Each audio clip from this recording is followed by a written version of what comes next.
Yes, people, what's going on? What's going on? Welcome back to the channel. As always, make sure that you're smashing up the likes. Make sure that you are subscribing to the channel. Road to 10K, like I keep saying, people. You know what I mean? But listen, Chelsea 2, West Ham 1. And I can't lie, I'm relieved right now. Yeah? I am beyond relieved right now because I was going to crash out if these men did not pick up 3 points. This game today, very, very easy to analyze. It was a game of two halves. That first half was disgusting. Yeah? Some of those performances I was seeing from, the likes of Colwill, Jackson, right? Sancho wasn't really involved in the game much either, right? It was a poor, laxy-daisy, slow, lack of urgency performance. We were honestly playing as if it was 3 goals up.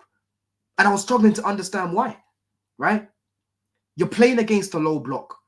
What you need to do in the final third, in the wider areas, you need to be creating chaos, right? You need to be moving the ball quickly so you can move people out of position. Because for this game, me and Lawless obviously previewed the game before. And one thing that I said to Lawless is, yo, how do you think Potter's going to set up for the game? Because I've been seeing West Ham, they've been setting up now in the back three with the wing backs. And, going into this game, I was thinking, I'm not too sure if Potter's going to try press us from the front. But let's see if he's going to be brave. I had a feeling he was going to be brave. But you know what? He gave us respect today. He was like, you know what? I'm not going to press these men from the front. I'm going to let them make their own mistakes, right?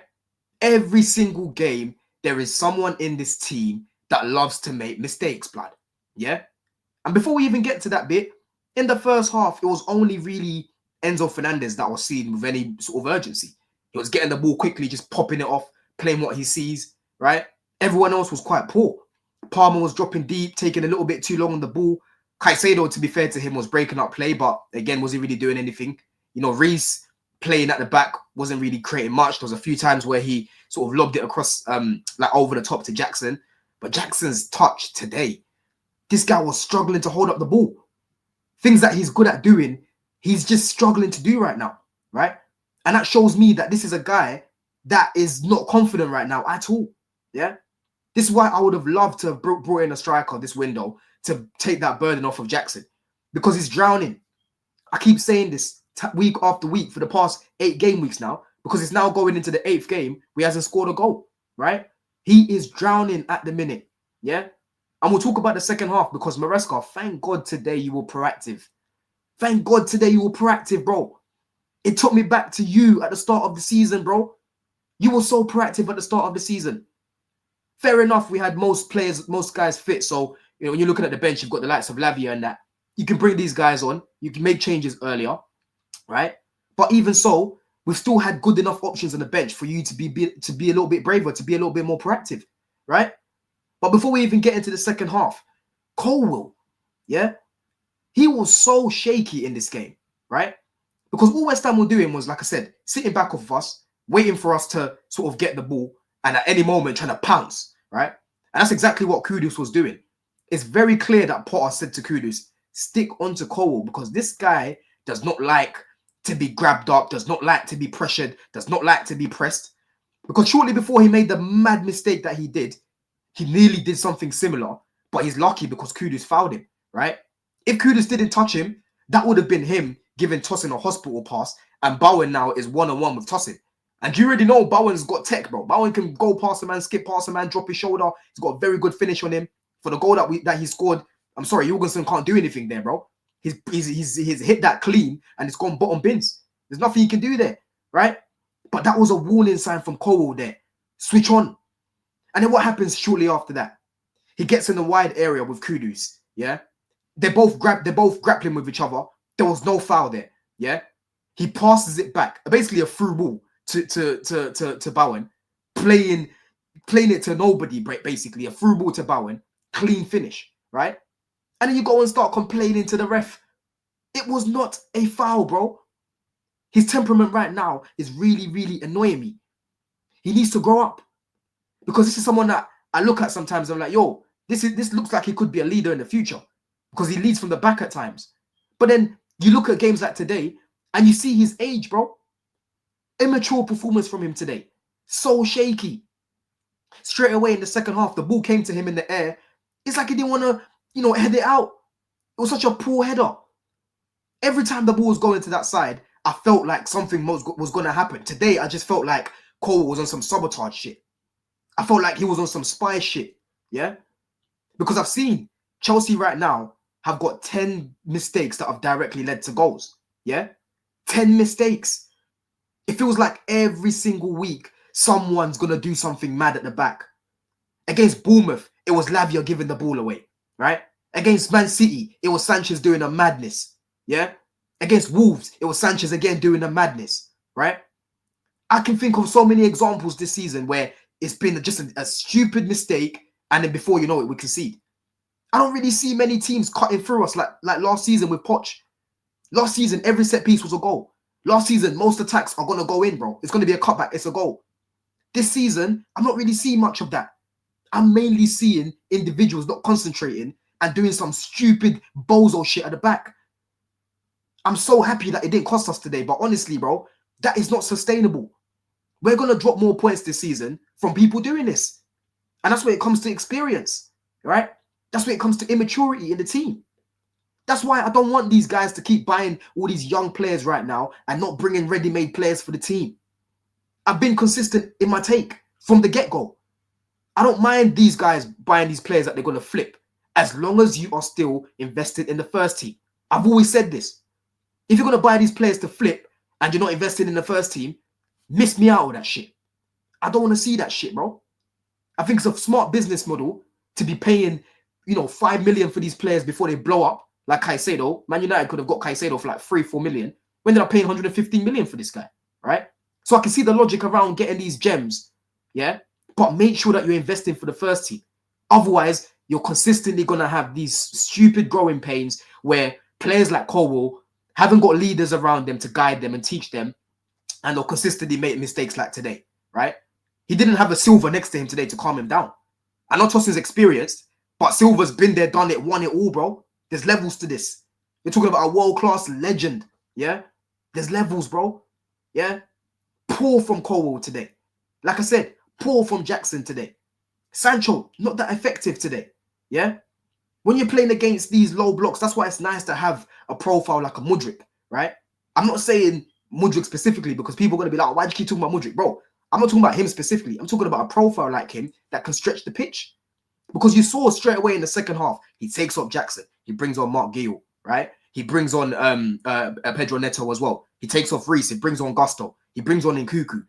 All these changes were so quick and it injected that energy, that adrenaline that we needed, right? It was just the basics of the game we weren't doing today, right? I don't want to overly speak about the tactics right now because I'm just looking at guys and it was so laxy-daisy. As soon as Neto comes on, you see them getting on the ball, driving at a man, winning fouls, right? Trying to put in some dangerous crosses. The cross that he puts in, obviously, Guiu kind of gets a little touch on it, right? Actually, listen, he didn't. It wasn't clear that he got a touch on it. It was a good goal, right? Because after he crossed it in, he followed up with his run, yeah? And that's exactly what Madueke should have been doing for one of the crosses that came just before that, yeah? Enzo was shouting at this guy saying, yo, why are you not there, bro? Every single time as a winger, when you see the other winger about to cross in the ball, you are meant to attack the box, bro. Yeah? He needs to go watch what Sterling and Sane used to do at Man City, bro. Those two, when Sane whips it in, you see Sterling back post. When Sterling whips it in, you see Sane back post. Yeah, you don't just stand there static and just not involved in the game. You are one of our attacking options. You fucking get in the box. Yeah? Get in the box and attack the loose balls. Because there, Enzo was good with what he did. He blocked the man. He moved the man out of the way. He had all that space. All Madueke had to do there was run onto it and just bang it in. Yeah? Because in the first half, we didn't create nothing. We had the free kick from Palmer. Madueke had a shot on goal. Like, it was off target. Sancho had the shot. We didn't really create any clear-cut chances. Second half is where we started to create some chances when Maresca made these changes. Yeah? And Neto, like I said, brilliant performance from him. That's the Neto that I want to be seeing. Yeah? When I'm talking about him attacking the box and running at a man, it's because I know he can do it. All these just crossing, that's not enough variation, bro. Today, he showed me variation. Yeah? He nearly even got an assist for Guiu as well in the last few minutes of the game. He cut it back to Guiu and he slipped. He nearly hurt himself there, right? That is what I want to be seeing. And shortly before that chance, I saw him cut back again. Yeah? It's like he's been watching these videos, bruv. Attack the box and just cut it back. That's what I want to be seeing from him. Brilliant. Brilliant performance. I can't lie. That's probably his best performance in the Chelsea shirt. I can't lie. He was doing exactly what I wanted from this guy today. Yeah? And I thought Guiu had a little tidy cameo as well. He came on. He was actually able to hold up the ball, right? You see his movement in the box. Yeah? He's actually a threat in the air as well. I know he didn't get his head on that cleanly, but you can clearly see that Neto was aiming for him because he knows that there's someone in there that's actually going to jump up for it. Yeah? In the box, the space that he found for the goal that he nearly scored. Yeah? He needs to be getting more opportunities because the window's about to shut now and we're not going to sign a striker, bro. And I don't want to be seeing Nkuku up there. I thought Nkuku was all right when he came on the left. Obviously, I don't like him on the left like that. I think he can do a job there. I prefer him more centrally, but I don't want to be seeing him up top. At least on the left, you see Nkuku getting some touches on the ball, getting warm on the ball. When you play him up top, he's not involved in the game at all, right? So I thought that was good for Maresca to put a natural striker up top. And obviously, if you're going to make the change for Madueke, because obviously he took off Madueke, put Neto on the right, and then he played Nkuku on the left. I thought that was decent, in all honesty. Because like I said, George ain't going to get trusted right now, yeah? Hopefully he gets more minutes as the season goes on, but it looks like Nkuku's here to stay now. You know what I'm saying? I thought that was brilliant in-game management from Maresca today. Brilliant. I thought Caicedo was solid in the midfield. I thought, like I said, Enzo Fernandez today defensively was very good.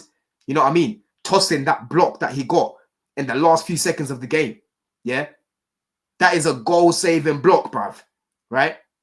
Brilliant from him. Brilliant from him. He was the better one out of the two there because, like I said, Cole was shit. Yeah?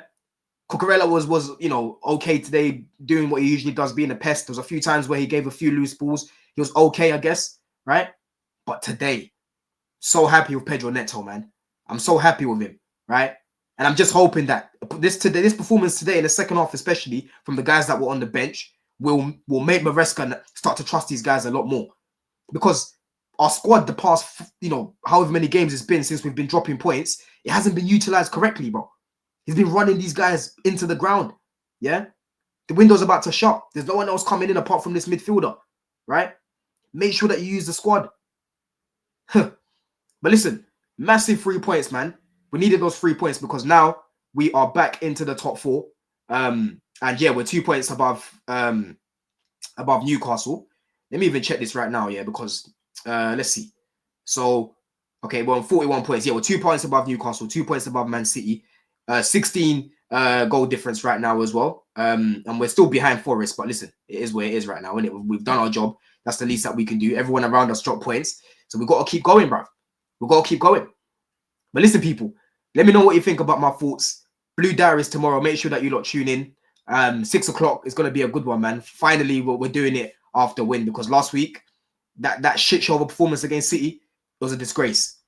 But make sure that you lot subscribe to the channel, man, and let me know your thoughts below. In a bit. Love.